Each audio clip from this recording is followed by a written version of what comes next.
मनसे उमेदवारांनी मास्क घालून आपला उमेदवारी अर्ज दाखल केलाय। नवी मुंबईतल्या वायू प्रदूषणाचा या सगळ्यांनीच यावेळेला निषेध केला।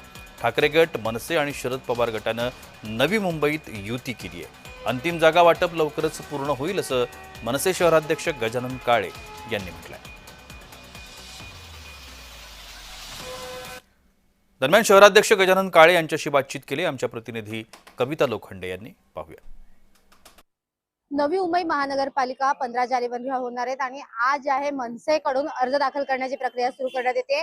आपण नेरूळमध्ये आहोत। मनसेकडून जे आहे प्रभाग क्रमांक 22 असेल, प्रभाग क्रमांक 24 असेल, या उमेदवारांचे अर्ज दाखल करण्यासाठी इच्छुक उमेदवार जे आहेत ते आता नवी मुंबई महानगरपालिकेच्या निवडणूक कार्यालयाकडे जाताना आपल्याला पाहायला भेटतात। आपल्याबरोबर शहराध्यक्ष गजानन काळे आहेत, आपण त्यांच्याशी बोलूया।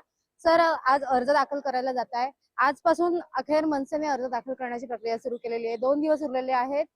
किती जागांची मागणी होती, काय आहे? नवी मुंबई सुद्धा महाराष्ट्र नवनिर्माण सेना, शिवसेना, उभाटा आणि राष्ट्रवादी शरद पवार गट या तिघांची युती झाल्याचं मी या ठिकाणी आता जाहीर करतोय।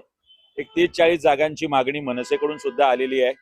एक 25-30 जागा तरी मनसेला सन्मानपूर्वक मिळतील ही अपेक्षा आहे। सर, आज तुम्ही मास्क लावून हे अर्ज दाखल करण्यासाठी चाललेले आहात, नेमकं काय आहे? शुद्ध हवेचा अधिकार हा नवी मुंबईतल्या प्रत्येक नागरिकाचा हक्क आहे आणि तो आमच्या जाहीरनाम्यात सुद्धा असणार आहे।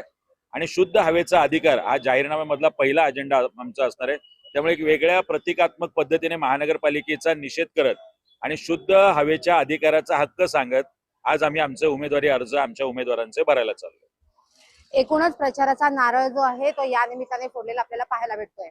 कविता लोखंडे, जय महाराष्ट्र, नवी मुंबई।